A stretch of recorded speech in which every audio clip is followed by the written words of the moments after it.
आप देख रहे हैं आपका अपना यूट्यूब चैनल जजमेंट अड्डा। और इस वीडियो में मैं आपके लिए लेकर आया हूं राज्यपाल और राज्य सरकारों के बीच में जो विधेयकों को लेकर के विवाद चल रहा है और उस विवाद में सुप्रीम कोर्ट का जो डिसीजन है उससे रिलेटेड महत्वपूर्ण अपडेट।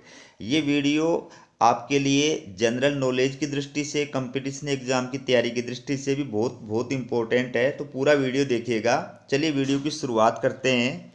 तो ये आप देखिए, राज्यपाल और राज्य सरकारों के बीच विधेयकों पर कार्रवाई को लेकर चल रहे विवाद के बीच सुप्रीम कोर्ट ने शुक्रवार को तमिलनाडु के राज्यपाल द्वारा पहले विधेयकों पर सहमति रोकने और विधानसभा से दोबारा पारित होकर आने के बाद उन्हें राष्ट्रपति के पास भेजने के फैसले पर सवाल उठाया है। यानी जो राज्यपाल की विधायी शक्ति है वो संविधान के अनुच्छेद 200 के अंदर स्पष्ट रूप से दे रखी है। आप देख सकते हैं स्क्रीन के ऊपर कि राज्य विधानमंडल द्वारा पारित किसी विधेयक को राज्यपाल के पास भेजे जाने पर राज्यपाल के पास में उसके ऊपर निर्णय लेने के 3 ऑप्शन होते हैं। पहला ऑप्शन क्या होता है कि वह विधेयक को स्वीकार कर सकता है, मतलब उस पर सिग्नेचर करके विधानमंडल को वापस लौटा सकता है। दूसरा, वह स्वीकृति के लिए उसे रोक सकता है। ठीक है। तीसरा, विधेयक को यदि वह धन विधेयक नहीं है तो विधानमंडल के पास पुनर्विचार के लिए वापस भेज सकता है। हालांकि राज्य विधानमंडल द्वारा पुनः बिना परिवर्तन के या फिर परिवर्तन के पारित करने के पश्चात अगर उसको वापस राज्यपाल के पास भेज दिया जाता है तो राज्यपाल को उससे अपनी स्वीकृति देनी पड़ती है। और या फिर राज्यपाल क्या कर सकता है कि विधेयक को राष्ट्रपति के विचार के लिए सुरक्षित रख सकता है। ठीक है। तो किन किन मामलों के अंदर राज्यपाल जो है राज्य विधानमंडल द्वारा पारित विधेयक को राष्ट्रपति के पास भेजने के लिए सुरक्षित रख सकता है? एग्जाम की दृष्टि से बहुत इंपॉर्टेंट बात है।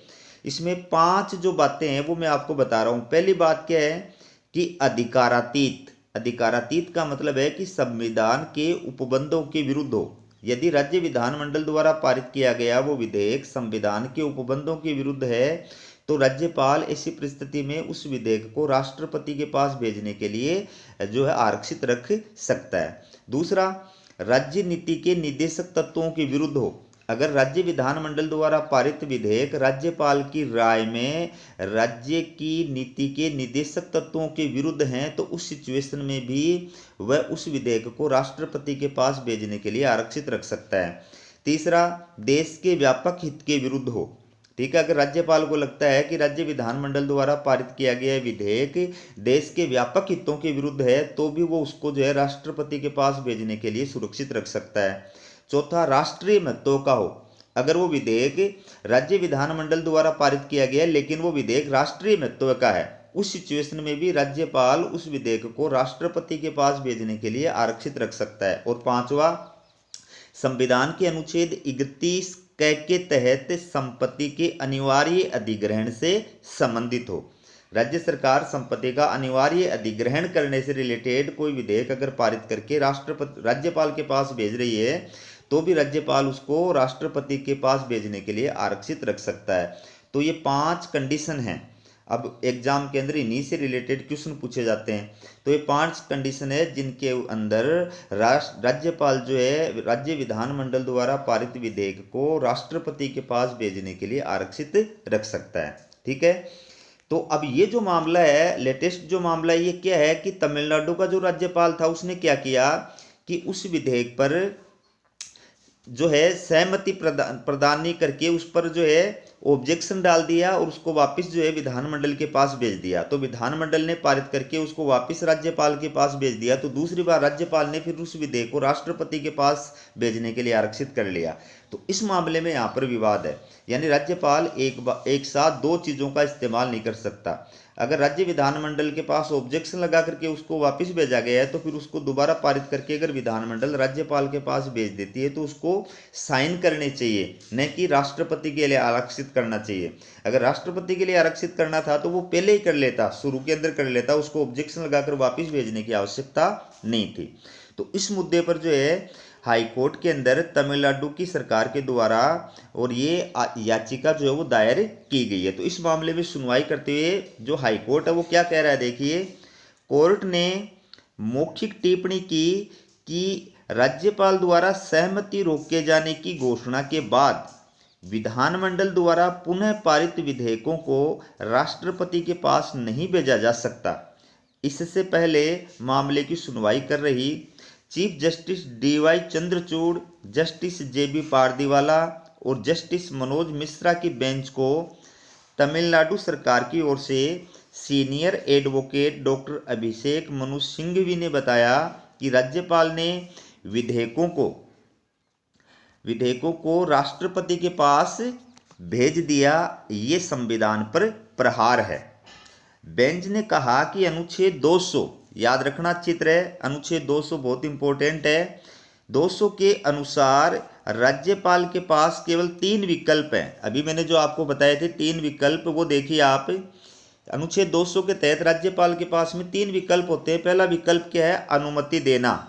ठीक है, जो विधेयक राज्य विधानमंडल से पारित होकर के राज्यपाल के पास में आता है तो राज्यपाल उसको अनुमति दे सकता है, सिग्नेचर कर सकता है। दूसरा, अनुमति रोकना, ठीक है, वो उसके ऊपर स्वीकृति देने से रोक सकता है। तीसरा, राष्ट्रपति को भेजना, या वो विधेयक को राष्ट्रपति के पास में भेज सकता है। 3 ऑप्शन है, इनमें से वह किसी एक ही विकल्प का उपयोग कर सकते हैं।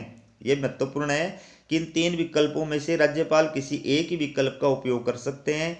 2 या 2 से अधिक विकल्प का उपयोग एक साथ नहीं कर सकते।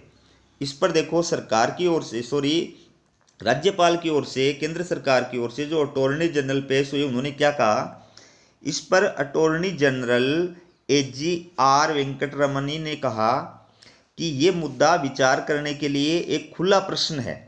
CJI ने AG से कहा कि वह राज्यपाल के पास सहमति रोकने की स्वतंत्र शक्ति मानते हैं, तो इस मुद्दे पर विचार होगा। यानी जो अटॉर्नी जनरल थे, जो राज्यपाल की तरफ से, केंद्र सरकार की तरफ से पक्ष प्रस्तुत करने के लिए अदालत में पेश हुए थे, उन्होंने कहा कि राज्यपाल के पास में जो है सहमति रोकने की स्वतंत्र शक्ति है। तो कोर्ट ने कहा कि इसका मतलब फिर इस मुद्दे पर विचार विमर्श होना चाहिए कि क्या राज्यपाल इस प्रकार की शक्ति का प्रयोग कर सकता है या नहीं। लेकिन CJI ने, यानी chief justice of India DY Chandrachud ने क्या कहा, CJI ने AG को सुझाव दिया कि अदालत के फैसले की प्रतीक्षा किए बिना राज्यपाल के स्तर पर गतिरोध का समाधान किया जाए। राज्यपाल मुख्यमंत्री को बातचीत के लिए आमंत्रित कर सकते हैं और मुद्दे का समाधान कर सकते हैं। तो ये राज्यपाल और केंद्र सरकार के बीच जो विरोध की स्थिति है वो उन राज्यों में है जहां पर केंद्र की बीजेपी सरकार के विपरीत अन्य पार्टियों की सरकारें शासन कर रही हैं। वहां पर ये जो है कंडीशन हर स्टेट के अंदर ये कंडीशन देखने को मिलती है। जबकि सरकारी आयोग ने अपनी सिफारिशों के अंदर ये साफ साफ कहा था कि केंद्र सरकार के द्वारा जिस राज्य में राज्यपाल की नियुक्ति की जाए उसमें 2 बातों का ध्यान रखा जाए। तो एक पहली बात तो ये कि उस व्यक्ति को राज्यपाल नियुक्त नहीं किया जाए जो स्थानीय क्षेत्र का हो, मतलब उस राज्य विशेष का हो जहाँ पर राज्यपाल नियुक्त किया जा रहा है। दूसरी बात ये कि वो सक्रिय राजनीति में नहीं होना चाहिए, यानी राजनीति में सक्रिय व्यक्ति को राज्यपाल के पद पर नियुक्त नहीं किया जाना चाहिए। तीसरी बात, 3 बातें कही थी। तीसरी बात कि जिस राज्य में राज्यपाल नियुक्त किया जा रहा है उस राज्य के मुख्यमंत्री से सलाह लेनी चाहिए और सलाह लेने के पश्चात उस राज्य में राज्यपाल नियुक्त करना चाहिए। तो इससे राज्यपाल और मुख्यमंत्री के बीच में जो गतिरोध होता है वो नहीं होगा। लेकिन केंद्र सरकार राज्य में राज्यपाल की नियुक्ति करते समय इन तीनों ही बातों का जो है सरकारी आयोग द्वारा की गई इन तीनों ही सिफारिशों का उल्लंघन करती है और मनमाने तरीके से राज्यपालों की नियुक्ति करती है, जिसकी वजह से केंद्र सरकार जो है वो राज्यपाल का इस्तेमाल राज्य सरकारों को परेशान करने के लिए करता है। तो इसी से जुड़ी हुई अपडेट है। वीडियो कैसा लगा कमेंट करके जरूर बताइएगा। हमारा वीडियो देखने के लिए आप सभी अभ्यर्थियों का बहुत बहुत धन्यवाद।